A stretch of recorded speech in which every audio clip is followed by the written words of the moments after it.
First tonight, 5 officers shot, a suspect in custody. This all happening early this morning in Benton County. Agents of a drug task force attempting to issue a warrant when they were fired upon. It happened at a home in Glendorado Township. That's about 30 minutes northeast of St. Cloud, about halfway between St. Cloud and Princeton. We have team coverage tonight. Fox 9's Corin Hoggard is live at North Memorial, where 3 of the officers were taken this morning. But let's start with Fox 9's Rob Olson live in Benton County tonight. So, Rob, it sounds like we did get an update from officials. Yeah, 3 o'clock news conference this afternoon would shed more light on what occurred here today, but a lot of things that they could not answer. They say those details will be coming out in the following days here. As you can see behind me, still a very active investigation scene behind me here in Glendorado Township. The BCA on scene to process all the evidence here, all the shell casings, and to figure out what is going on. Now, the suspect taken into custody, the suspected shooter, has a history of prior felony drug convictions, although those were years ago. But the sheriff here said he's very familiar with this suspected shooter and was not surprised at what happened. They announced their arrival multiple times before entering the home. It began just after 7 a.m. The Sherburne County Drug Task Force serving a warrant at this rural home in Benton County. They'd gone inside when gunfire erupted. At one point, the officers came under fire.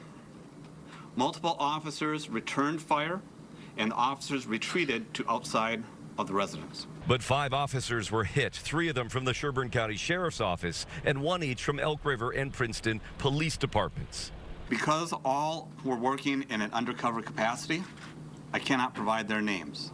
In the hours that followed, backup poured in, including multiple armored vehicles. And the suspected shooter, 64-year-old Carl Holmberg, came outside, sat on the back of a flatbed trailer as officers negotiated from behind cover.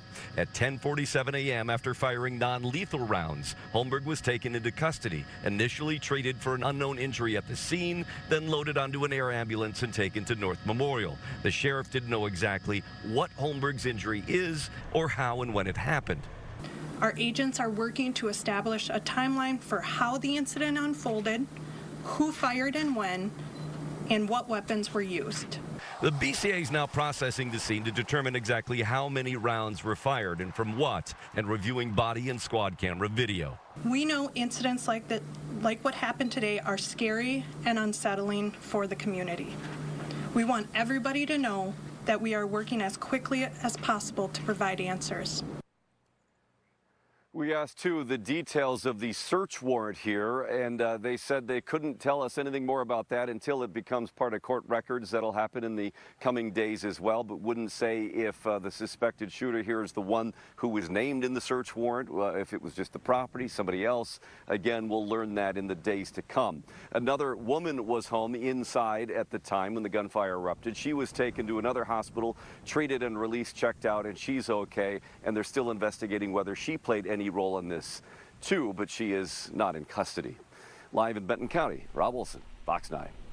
And 3 of the officers shot were taken to North Memorial Hospital in Robbinsdale. Fox 9's Corin Hoggard has been there most of the day for us. So, Corin, the injured officer seeing a lot of support there today.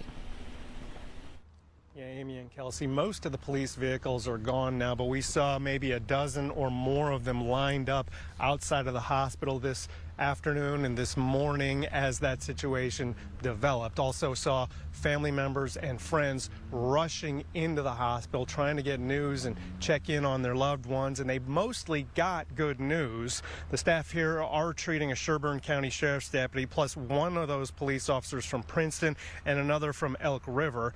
They all suffered gunshot wounds, but investigators are not releasing details about their injuries, just that they're all expected to recover. We also saw the suspect flown in by medical helicopter. Investigators say they don't know yet the extent or the cause of Holmberg's injuries. We do know that the other 2 Sherburne County deputies who were shot only took shots to their ballistic vests, and therefore they went to a hospital in St. Cloud, but they were treated and later released. All the patients here are said to have somewhat worse injuries. They are expected to recover, though, as I said, they'll just be here a little while longer. Live in Robbinsdale, Corin Hoggard, Fox 9.